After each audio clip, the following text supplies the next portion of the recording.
Somewhere out there in the warming space between the Arctic that was and the Arctic that is coming, you keep moving. You hunt with tools that almost fit. You eat what you can find. You sleep in a den shaped by compromise. You raise cubs carrying an even more complicated inheritance than your own. Not thriving, not failing, just existing in the gap. And sometimes that is the hardest place of all to live.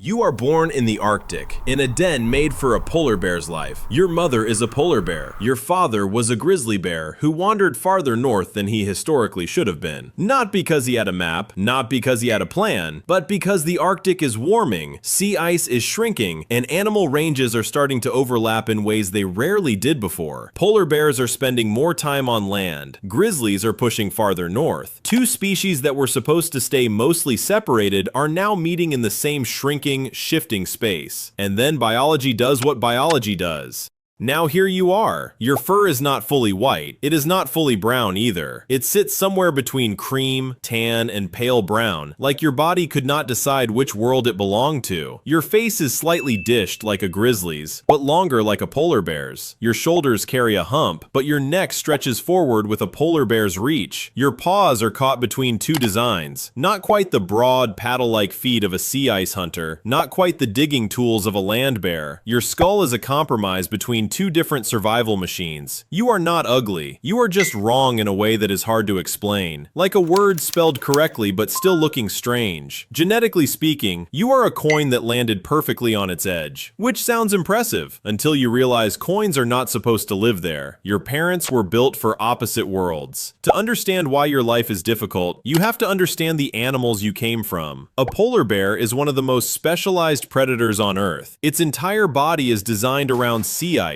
cold ocean, long fasting, seal hunting. A polar bear does not survive by chasing everything it sees. It survives by waiting, sometimes for hours, sometimes for an entire day, motionless near a seal's breathing hole. Its patience is not laziness, it is strategy. Its body is built to save energy, hold heat, and then explode into action at the exact moment a seal appears. That is the polar bear's world: ice, silence, fat, patience.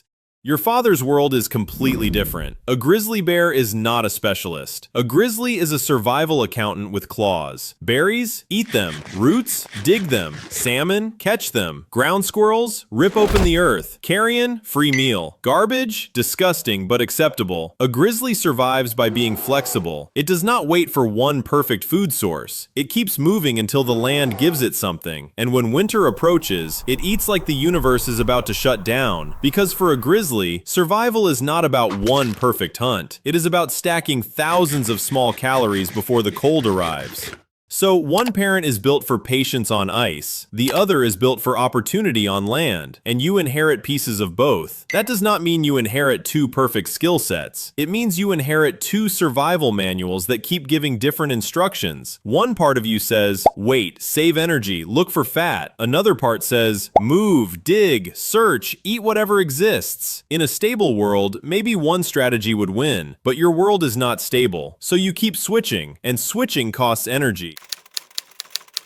Food is where your impressive body becomes a problem. A polar bear runs on premium fuel. Seal blubber is one of the richest food sources in the Arctic. It gives massive calories in a compact package. That is why polar bears can build huge fat reserves. That is why mothers can nurse cubs. That is why they can survive long stretches without eating. But seal hunting depends on sea ice, and sea ice is exactly what is disappearing. So if the ice is too far away, too thin, or gone too early, you may be forced inland. That is when your grizzly side becomes useful. You can forage, you can dig, you can sniff out food. You can eat plants, berries, roots, small animals, eggs, or carrion. You are not helpless on land. That would be too simple. The problem is worse than helplessness. You are capable, just not perfectly built for either job. A true grizzly has generations of instinct, gut adaptation, movement patterns, and seasonal memory tuned for land-based survival. survival. A true polar bear has a body built around marine fat and long fasting. You are trying to use both systems in a place where neither system gets ideal conditions. You may search like a grizzly, but carry the heavy energy demands of a polar bear-like body. You may wait like a polar bear, but the reliable seal platform is shrinking under your feet. So your life becomes hunger math. How many calories did you burn walking inland? How many calories did you gain from roots and berries? How long until the next real fat meal? How much weight can you lose before winter stops being uncomfortable and starts being dangerous? For a normal animal, survival is hard. For you, survival is a constant conversion problem. You are built to run on premium fuel, and too often the landscape only offers regular.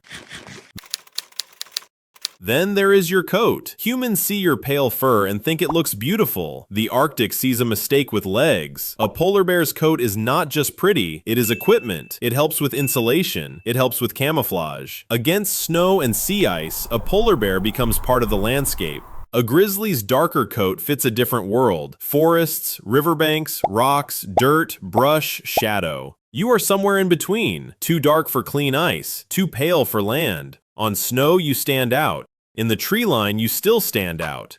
On a tundra ridge, you look like something walked out of the wrong painting. Now, you are a bear, so camouflage is not as critical as it would be for a rabbit. Most animals are not lining up to fight you, but camouflage matters when you hunt. If you try to stalk near ice, your color may betray you. If a seal sees something slightly wrong at the breathing hole, it does not stop and ask whether you are a rare climate hybrid. It dives. That means one careful approach becomes nothing. 1 hour of patience becomes wasted energy. And wasted energy in your world is not just annoying, it is survival debt. Every failed hunt has interest.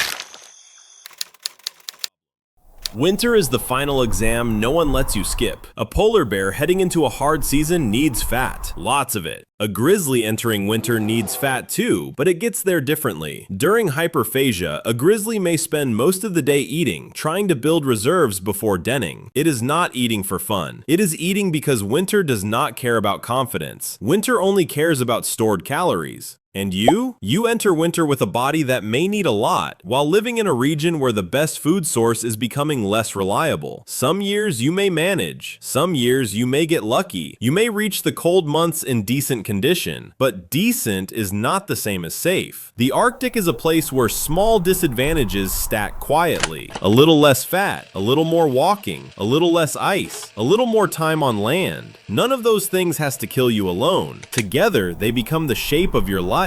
You do not always lose in one dramatic moment. You lose by margins, and in the Arctic, thin margins eventually become no margin at all. Now imagine you survive long enough to meet other bears. That should be simple. You are a bear. They are bears. Except it is not simple. Polar bears and grizzlies do not live the same social lives. Grizzlies can gather around rich food sources like salmon streams. They have body language, posturing, warnings, spacing, a whole rough social grammar built around avoiding constant violence. Polar bears are more solitary. Their encounters are often simpler. Tolerate, avoid, fight, leave. There is less room for negotiation. You carry signals from both worlds. Maybe you approach with grizzly-like body language, expecting another bear to understand the message. But if the other bear is a full polar bear, it may not read you correctly. And if a massive predator reads you incorrectly, the misunderstanding is not awkward. It is dangerous. You are not just physically between species. You may also be behaviorally between them, fluent in 2 languages, but neither one perfectly. And in bear society, a bad translation can leave scars.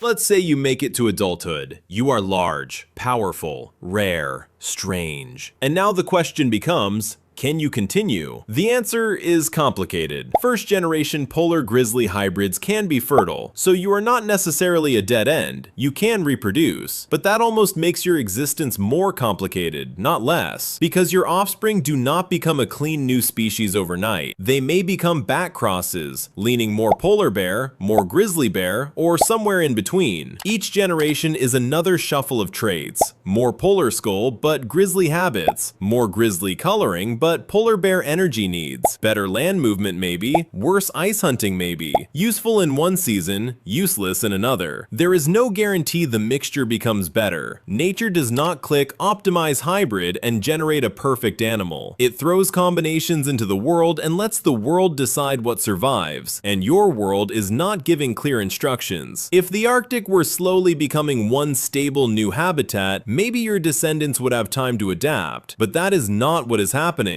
The target keeps moving, the ice retreats, the tundra changes, prey shifts, human activity spreads. The rules change faster than your bloodline can answer. You are not the beginning of a clean new chapter. You are a rough draft written during an emergency.